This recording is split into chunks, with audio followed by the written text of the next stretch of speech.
Senior surgical oncology and robotic surgery. అంటే madam చెప్పినట్టుగా క్యాన్సర్కి రేడియేషన్తో పాటు సర్జరీ అండ్ కీమోథెరపీ. సో నేను సర్జికల్ ఆంకాలజిస్ట్, క్యాన్సర్ శస్త్రచికిత్స నిపుణుడిని.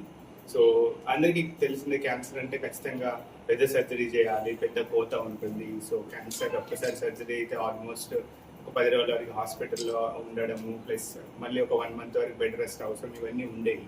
కానీ ఇప్పుడున్న అడ్వాన్స్ టెక్నాలజీస్ వల్ల ఏంటి అని అంటే క్యాన్సర్ని బెటర్గా అండర్స్టాండింగ్ చేసుకోవడం వల్ల ఏమవుతుందంటే ట్యూమర్ని మినిమల్ ఇన్వేసివ్ పద్ధతి ద్వారా, లైక్ అంటే రోబోటిక్ సర్జరీ ద్వారా క్యాన్సర్ని కంప్లీట్గా రిమూవ్ చేయడంతో పాటు క్వాలిటీ ఆఫ్ లైఫ్ని కూడా బెటర్గా ఉంచగలుగుతున్నాం. అంటే ప్రీవియస్గా ముందు ఎలా ఉండేది అంటే ట్యూమర్ని చేతిలో పట్టుకొని ఎంతవరకు వెళ్ళిందో చూసుకొని చేయాల్సిన అవసరం పడేది. బట్ ఇప్పుడున్న అడ్వాన్స్ టెక్నాలజీస్ అంటే ఈ రోబోటిక్ శస్త్రచికిత్సలో ఎలా అంటే 3 dimensional విజన్ ఉంటుంది. అంటే 3Dలో మనకు కనిపించినట్టుగా విజన్ ఉంటుంది అండ్ 10 times మ్యాగ్నిఫికేషన్ ఉంటుంది, 10 రెట్లు చూడగలుగుతాం. అండ్ ఆ రోబోటిక్ ఇన్స్ట్రుమెంట్స్ ఎలా అంటే మన హ్యాండ్స్ కూడా అంటే అబ్డామిన్ లోపల అంటే పొట్టలో ఆపరేషన్ చేస్తున్నప్పుడు మనం కోసి కట్ చేసి మనం లోపల చేయబెట్టినట్టుగా ఆ రోబోటిక్ ఇన్స్ట్రుమెంట్స్ అలా ఉంటాయి అనమాట. సో మన యాజ్ ఇఫ్ హ్యాండ్స్ మన పొట్టలో పెట్టి చేస్తున్నట్టుగా, బట్ మన పైన కట్ పొట్ట పైన జస్ట్ 8 millimeters కట్ ఉంటుంది. అంటే మేజర్ కట్ లేకుండా మినిమల్ కట్తో మనం కంప్లీట్ సర్జరీ చేయగలుగుతాం. అలాగే దీంట్లో ఏంటంటే ఇంకొక technology smart fire technology and firefly technology అనేది. దీంట్లో ఏంటంటే ఫైర్ఫ్లై టెక్నాలజీ అని ఏంటంటే ఒక చిన్న డై ఇస్తాం అనమాట. ఏదైనా ఎక్కడైనా సపోజ్ యుటరస్ సర్జరీ అంటే గర్భసంచి క్యాన్సర్ సర్జరీ చేస్తున్నప్పుడు లింఫ్ నోడ్స్కి స్ప్రెడ్ అయిందా లేదా అనేది తెలుసుకోవడానికి ఒక చిన్న ఇంజెక్షన్ ఇచ్చి ప్రిసైజ్గా దాంట్లో ఒక కెమెరా స్విచ్ ఆన్ చేస్తే వీ కెన్ అంటే ఎక్కడైతే ట్యూమర్ సెల్స్ ఉన్నాయో అది రికగ్నైజ్ చేయగలుగుతాం. సో అక్కడే సర్జరీ చేయడం ద్వారా ఏమవుతుందంటే మినిమల్ మార్బిడిటీ అంటే టిష్యూ డ్యామేజ్ తక్కువ ఉండే అవకాశం ఉంది. స్మార్ట్ ఫైర్ టెక్నాలజీ అనేది ఎలా అంటే ముందుట్లా అంటే ఒక సపోజ్ ఒకరికి రెక్టల్ క్యాన్సర్స్ ఉన్నాయి, రెక్టల్ క్యాన్సర్ ఉన్నప్పుడు ఖచ్చితంగా పర్మనెంట్గా కొలాస్టమీ పెట్టాల్సిన అవసరం ఉండేది. ఎందుకు అంటే 2 పేగులను అతికించేటప్పుడు లీకేజ్ ఛాన్సెస్ ఎక్కువ ఉంటాయి కాబట్టి. సో అలాంటప్పుడు ఖచ్చితంగా బాడీకి మళ్ళీ రిస్క్ అవ్వకుండా ఉండడానికి మనం టెంపరీ కానీ పర్మనెంట్ కానీ పేగులు బయట పెట్టేది, అంటే మోషన్ పొట్టమీ నుంచి వెళ్ళేది. బట్ ఇప్పుడున్న ఈ అడ్వాన్స్ టెక్నాలజీ వల్ల ఏంటంటే ఇట్ ఈస్ ఆర్టిఫిషియల్ ఇంటెలిజెన్స్. అంటే నేను స్టేప్లను ఫైట్ చేస్తున్నప్పుడు ఆ మిషన్ నాకు చెప్తుంది సో ఎంత థిక్నెస్ ఆఫ్ టిష్యూ ఉంది, ఈ స్టాప్లర్ సరిపోతుందా లేదా అనేది నాకు వార్న్ చేస్తుంది. సో దానివల్ల ఏంటంటే ఖచ్చితత్వంతో ఖచ్చితంగా స్టాప్లర్స్ లీక్ లేని పరంగా చేయొచ్చు అనమాట. అలా చేయడం వల్ల ఏమవుతుందంటే తొందరగా పేషెంట్ కూడా తొందరగా రికవర్ అవ్వడము, మళ్ళీ ఇంకొక సర్జరీ అవసరం లేకుండా వీలయ్యే అవకాశం ఉంటుంది. అండ్ ఈ రోబోటిక్ 3 dimensional విజన్లో చేస్తాం కాబట్టి అండ్ మ్యాగ్నిఫికేషన్లో చేస్తాం కాబట్టి టిష్యూస్ కూడా బెటర్గా అనిపిస్తాయి. అంటే యూజువల్గా క్యాన్సర్ చికిత్స సపోజ్ ద పేషెంట్కి ఒక బ్లాడర్ క్యాన్సర్ అయింది, ప్రాస్టేట్ క్యాన్సర్ సర్జరీ అయింది అంటే తర్వాత వాళ్ళకి సెక్షువల్ లైఫ్ అనే దాని గురించి ఆలోచన అనేది ఉండొద్దు అని అనుకుంటాం. ఎందుకంటే సరౌండింగ్ నర్వ్స్ అన్ని కూడా డ్యామేజ్ అవుతాయి డ్యూరింగ్ ఆ సర్జరీ చేసేటప్పుడు. బట్ ఇప్పుడున్న ఈ 3 dimensional వ్యూ అండ్ మ్యాగ్నిఫికేషన్లో చేయడం వల్ల ఏంటంటే నర్వ్స్ని ప్రాపర్గా చూడగలుగుతాము. సో క్యాన్సర్ని కంప్లీట్ రిమూవ్ చేయడంతో పాటు సరౌండింగ్ నర్వ్స్ డ్యామేజ్ కూడా తక్కువగా ఉంటుంది అనమాట. అందరికీ నమస్కారం. నా పేరు డాక్టర్ సునీత. నేను ఒక కన్సల్టెంట్ రేడియేషన్ ఆంకాలజిస్ట్గా వర్క్ చేస్తున్నాను hitech city Yashoda hospital Hyderabad నుంచి. అయితే క్యాన్సర్ స్పెషలైజేషన్లో 3 మెయిన్ రకాల ట్రీట్మెంట్స్ ఉంటాయి. ఒకటి సర్జరీ, తర్వాత కీమోథెరపీ, ఇంకొకటి రేడియేషన్ థెరపీ. రేడియేషన్ థెరపీ అనగానే జనాలకి చాలా భయం ఉంటుంది.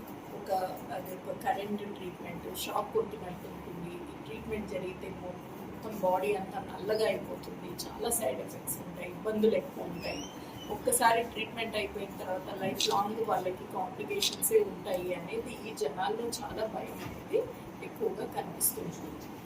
ఈ భయానికి మెయిన్ కారణం ఏంటి అని అంటే ఒకప్పుడు మనకు కొంత మెషిన్స్ వల్ల ఆ ప్రాబ్లమ్స్ ఉండేవి. అంటే ఒక 20-25 years బ్యాక్ మేము స్టూడెంట్స్గా స్టార్ట్ చేసినప్పుడు అలాంటి కాంప్లికేషన్స్ చాలానే చూసేవాళ్ళం. అంటే ఎస్పెషల్లీ ఈ సర్వైకల్ క్యాన్సర్ ఉన్నా లేకపోతే ప్రాస్టేట్ క్యాన్సర్ ఉన్నా ఈ క్యాన్సర్ పేషెంట్స్లో లాంగ్ టర్మ్లో వీళ్ళకి యూరిన్లో రక్తం రావడం, ఆ తర్వాత మోషన్లో రక్తం రావడం, ఇవన్నీ ఏంటి అని అంటే ట్యూమర్ తగ్గిపోయినా కానీ ట్యూమర్ అయిపోయింది అంటే ట్రీట్మెంట్ అయిపోయిన తర్వాత రేడియేషన్ వల్ల వచ్చిన సైడ్ ఎఫెక్ట్స్ తోటి వీళ్ళకి ఆ బాధలన్నీ ఉండేవి.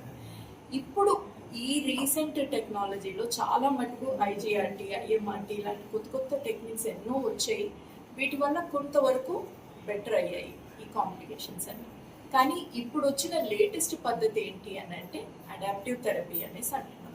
ఈ అడాప్టివ్ థెరపీ అనేది ఎంఆర్లినాక్లో అంటే ఎంఆర్ఐ మెషిన్ తర్వాత లీనియర్ యాక్సిలరేటర్ అంటే రేడియోథెరపీ మెషిన్ రెండు కలిపి సంధానం చేసి ఆ రెండింటిని కలిపి ఒకటే మెషిన్లో పెట్టడం వల్ల మనకేమవుతుంది అని అంటే ప్రతిరోజు మనకందరికీ తెలిసిందే ఎంఆర్ఐ అంటే మనకు ట్యూమర్ అనేది తర్వాత నార్మల్ స్ట్రక్చర్స్ కానీ చాలా క్లియర్గా తెలుస్తాయి. సో అది అంత క్లియర్గా తెలియటం వల్ల ఎవ్రీడే మనం స్కాన్ చేసి ట్రీట్మెంట్ చేయడం వల్ల మనకేమవుతుంది అని అంటే ట్యూమర్ని మాత్రమే ఎక్కువ డోస్ రేడియేషన్ పంపించడానికి వీలవుతుంది. ఆ తర్వాత చుట్టుపక్కల ఉన్న నార్మల్ టిష్యూస్కి చాలా మటుకు రేడియేషన్ డోస్ అనేది తగ్గించడానికి వీలవుతుంది అన్నమాట. ఈ ప్రక్రియని మనము అడాప్టివ్ థెరపీ అని అంటాం. ఈ అడాప్టివ్ థెరపీ ఎంఆర్లినాక్ మీద చేసే ఈ మెషిన్ ఏదైతే ఉందో ఒకప్పుడు అంటే ఇట్లాంటి అడ్వాన్స్డ్ ట్రీట్మెంట్స్ కావాలి అని అంటే అమెరికా, యూఎస్, తర్వాత యూరోప్, జర్మనీ ఇలాంటి కంట్రీస్కి వెళ్ళి ట్రీట్మెంట్ చేయించుకోవాల్సి వచ్చేది. అది ఇండియాలో ఫస్ట్ టైం యశోద హాస్పిటల్లో పెట్టడం జరిగింది.